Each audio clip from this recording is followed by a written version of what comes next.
Welcome again to Joe Stunner Boxing. You may have heard that the former WBC strawweight champion Yudai Shigeoka retired recently. He announced his retirement 3 months after his younger brother Ginjiro Shigeoka was put into a coma because of a brain bleed inevitable. There's an article about this in this week's boxing news, which I'd like to read you a little bit about it, because there's some Yudai says some very sort of poignant things about boxing, retirement, the situation with his brother, and so on. I thought it was worth sharing. Now, Ginjiro, his brother who was stricken, he was defeated in his bid to become a two-time IBF strawweight champ. And this was against Pedro Turduran, and this is the guy who dethroned him previously. They had a rematch. Turduran won the second fight on points, but Ginjiro collapsed. Afterwards, he was operated on, and apparently he's not in a coma anymore, I believe. But it's going to be a long old road back, And his brother Yudai himself, like I say, a former WBC strawweight champ, both little fellas, these guys. He finishes with 9 wins, 5 KOs, 2 defeats, no draws. The 2 defeats are points defeats to Melvin Jerusalem. He lost his WBC strawweight title to Jerusalem, and then they had a rematch and he lost again. First fight was a split decision, second fight was a much wider unanimous decision. And that was in March of this year, the second fight.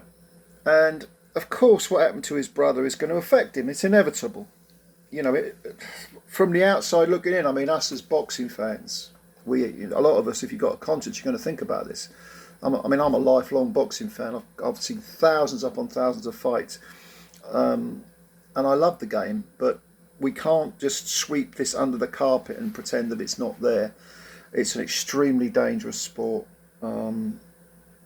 The loneliest place in the world. They call the ring the truth machine because it tells you so much about yourself. I think that's at the core of why I love boxing so much, because there's no place to hide. It's real, it's visceral. It is literally, blood and guts, art made physical, whatever other poetic or otherwise or brutal tag you want to put on it. But it's absorbing. It draws you in. It becomes, from the outside looking in, it's so unbelievably emotional for me. Watching a great boxing match between 2 competitive guys, modern day gladiators. Let's be honest. But some of them pay the ultimate price, and of course we did have 2 Japanese fighters who, I mean, horrible to say, but they were killed on the same card, and that was less than a month ago. What are the odds of that happening? I literally can't think of another instance where 2 guys have died on the same fucking card.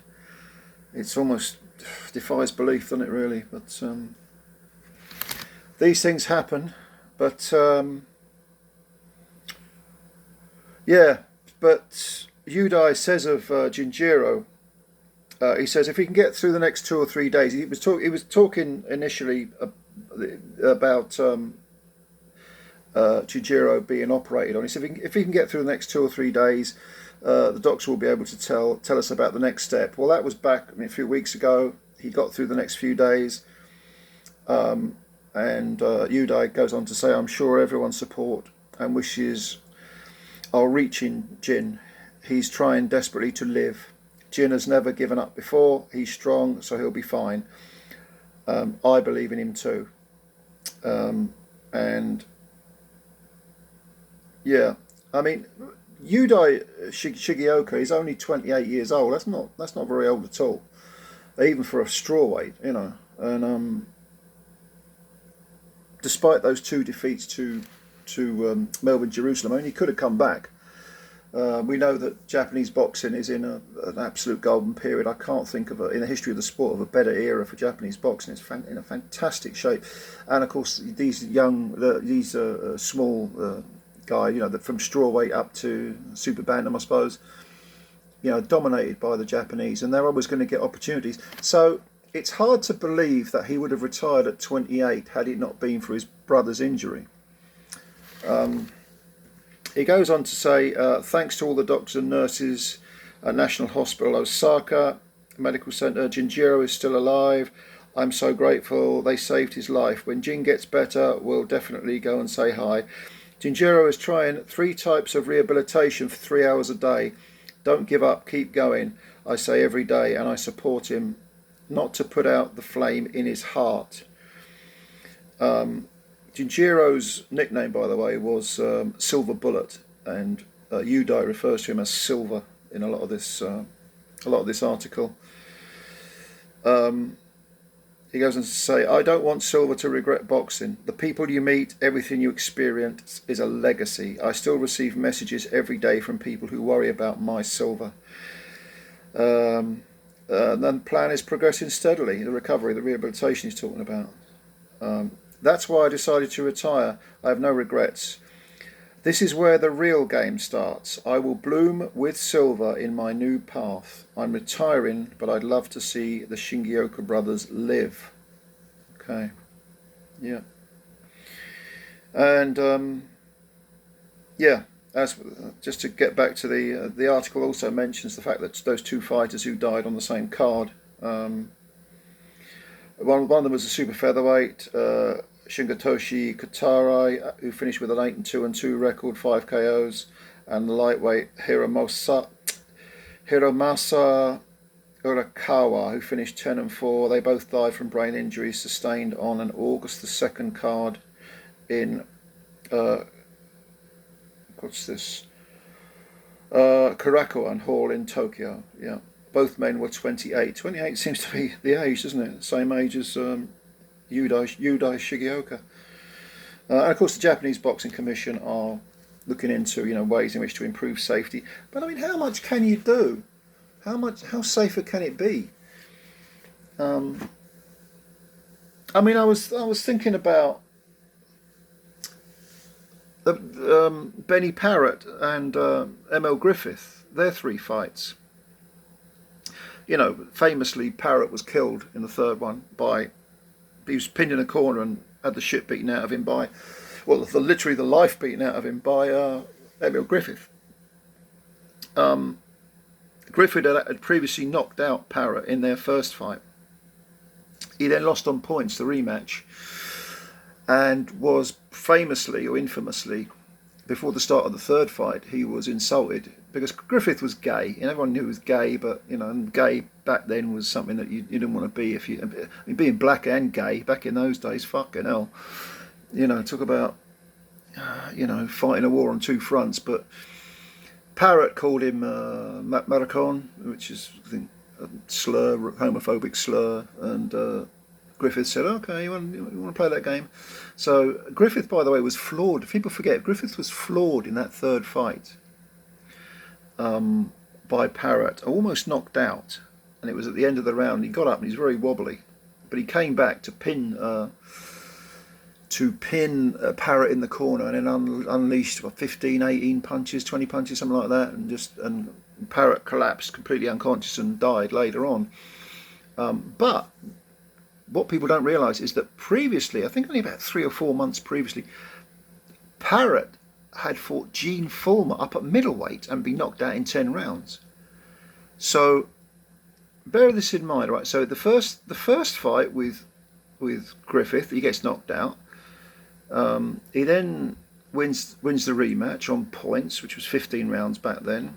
He then goes up to middleweight and gets knocked out by Gene Fulmer, who was a tough bastard, a real tough, hard man. And then he gets killed against, and then three or 4 months later, he gets killed by Griffith. Now, that is obviously an example of, an excessive a series of knockouts. I mean, you take Michael Watson, for example. I've always believed that the beating he took against Mike McCallum, where he was knocked out in, was it the final round or the 11th round? That must have contributed to his eventual injury against Chris Eubank in their rematch.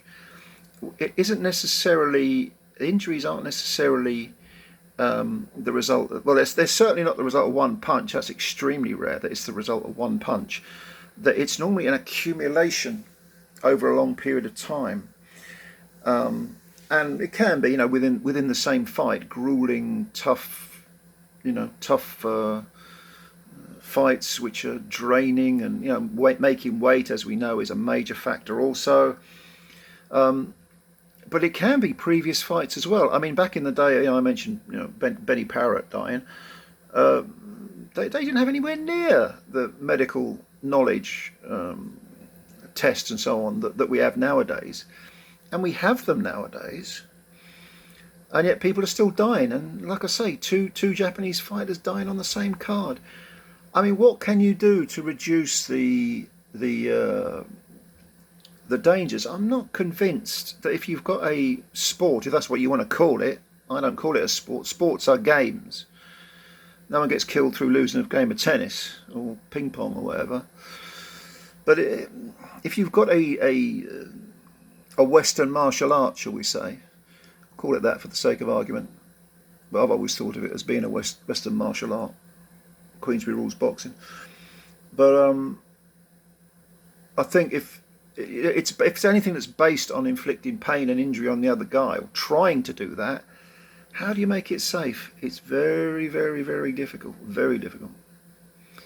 But hey, that is a debate that will rage. It will never be settled. But you know what? I still love boxing. Yeah. Anyway, what do you think? If you've got any comments on this subject or any other subject, leave them below. And yeah, subscribe to the channel if you're new. Hit the like button as well, and spread the word about Joe Stunner Boxing. They count these likes, and I still have no idea why. No. But yeah, join us. We've got videos every day. All right, ladies and gents, thank you very much for your time as always, and I'll look forward to seeing you again soon. Bye for now.